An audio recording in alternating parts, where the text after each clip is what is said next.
de su maldad. O sea, todo el mundo siguiera lo malo y los profetas encantados de la vida.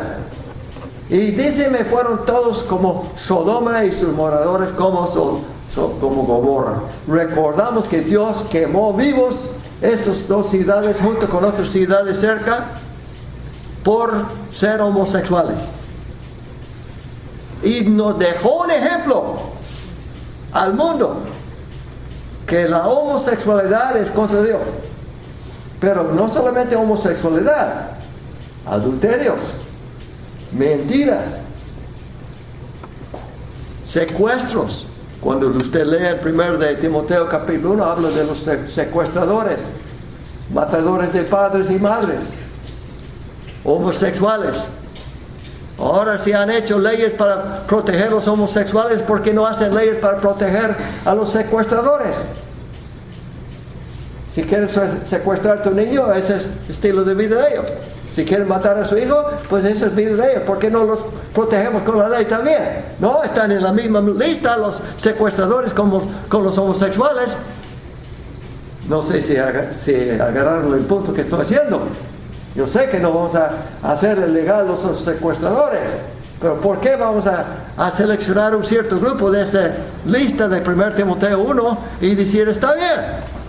Bueno, seguimos aquí. Esto en inglés decía, I have seen in the prophets of Jerusalem a horrible thing.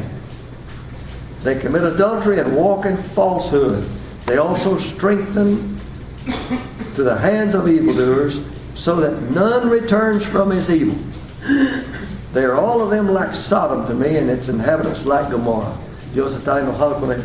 Pero ¿qué vamos a hacer con la iglesia? Mira, eso en inglés dice un poquito distinto que en español. En español dice inmoralidad en la iglesia.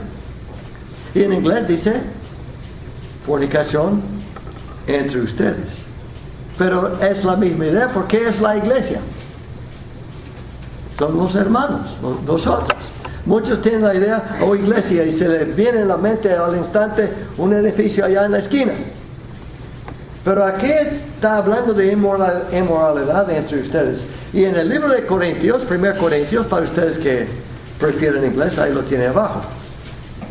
Pero quiero darle una pequeña introducción. Esa iglesia era una ciudad donde había 2 puertos. 2 mares llegaron cerquita a Corinto.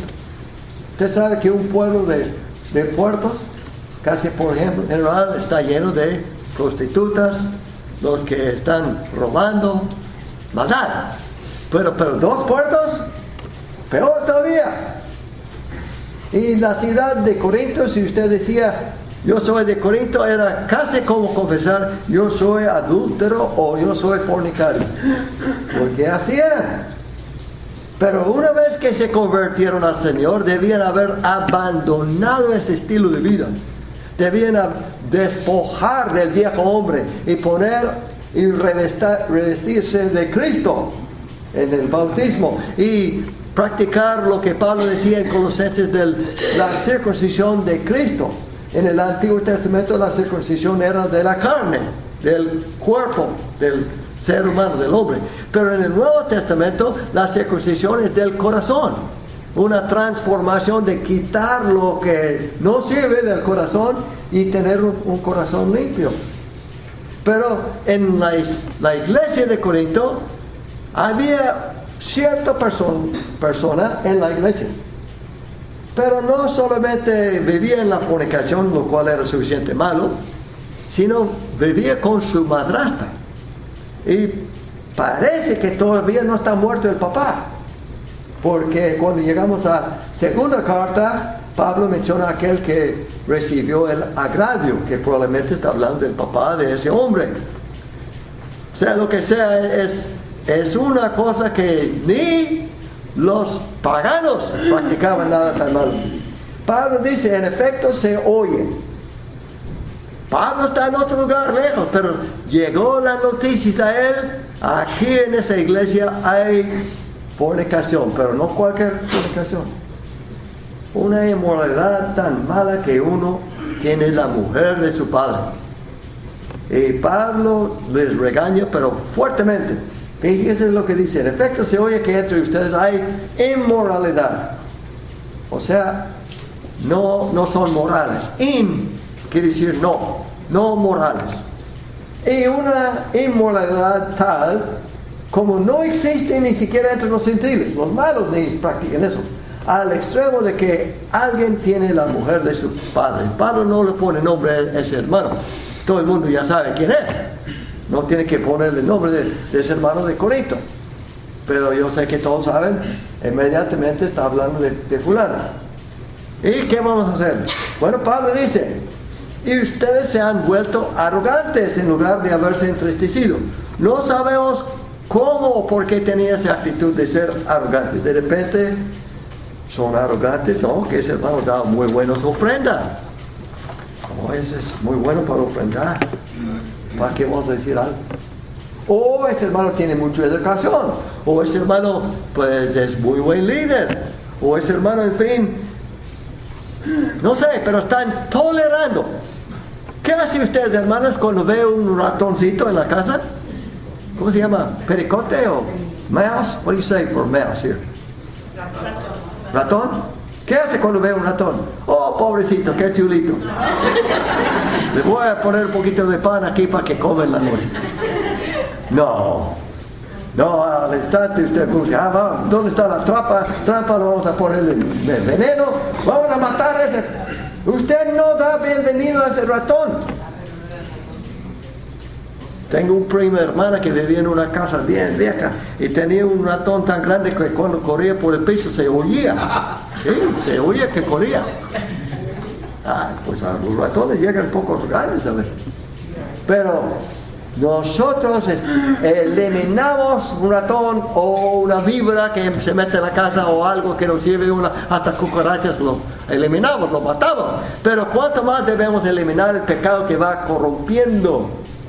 Y esos hermanos, en vez de estar tristes por el pecado debe traer tristeza al corazón del cristiano. No, estaban arrogantes. Y dice: para que el que entre ustedes ha cometido esta acción fuera expulsado de en medio de ustedes. Al ratito, yo estaba entrando aquí, una hermana me avisó que traía un champulín ahí en mi ropa. Hasta se asustó la hermana. Se gritó. Bueno, el hermano Fernando lo agarró y lo sacó fuera. Lo expulsó. Pobre champulín. No tenía permiso de estar aquí. Bueno, ¿qué hacemos con esos animalitos? Fuera. Pero ¿qué hacemos con el pecado?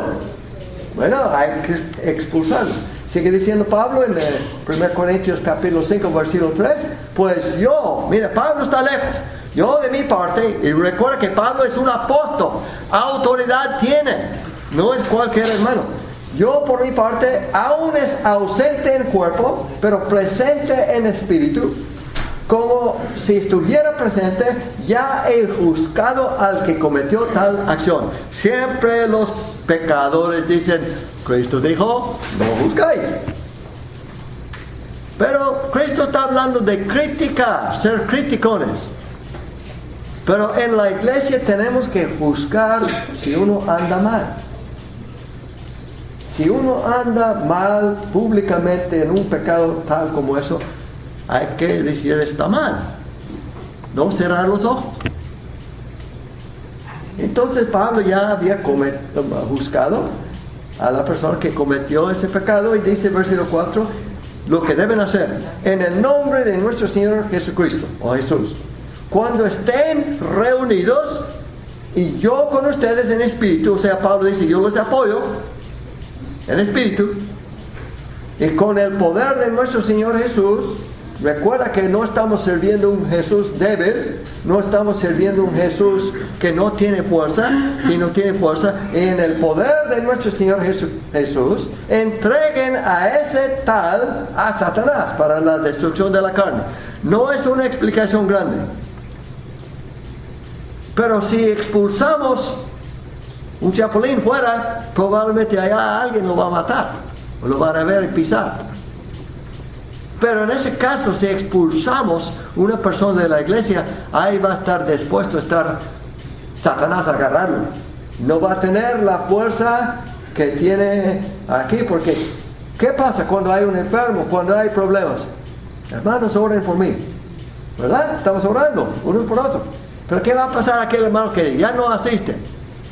No sabemos si está enfermo, está bien o mal. No oramos por él, quizá. Por eso necesitamos esa fuerza.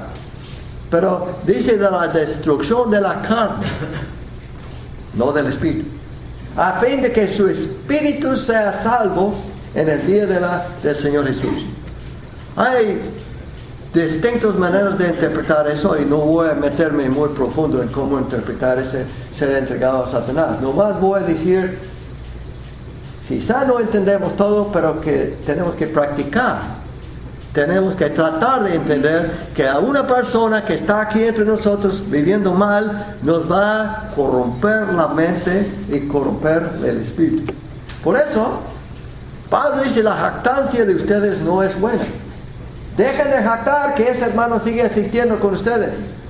Dejen de decir, el hermano da muy buenas ofrendas, el hermano hasta lleva el mensaje de Cristo a otros.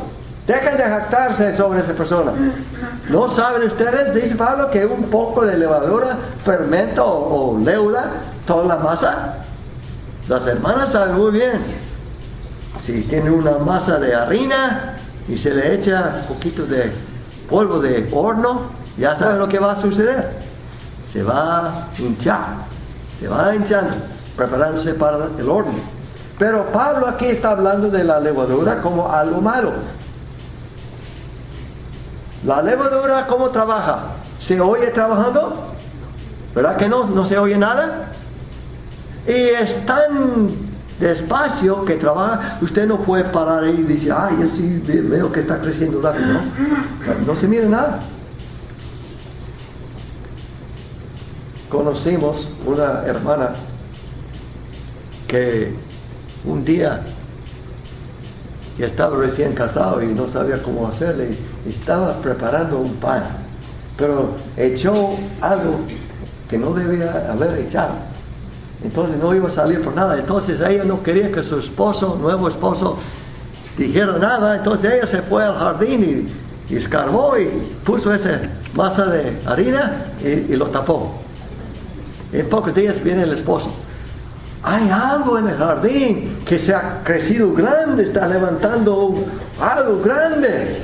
O sea, pues caliente ahí en el sol, esa cosa siguió creciendo y se levantó hasta un bordo grande.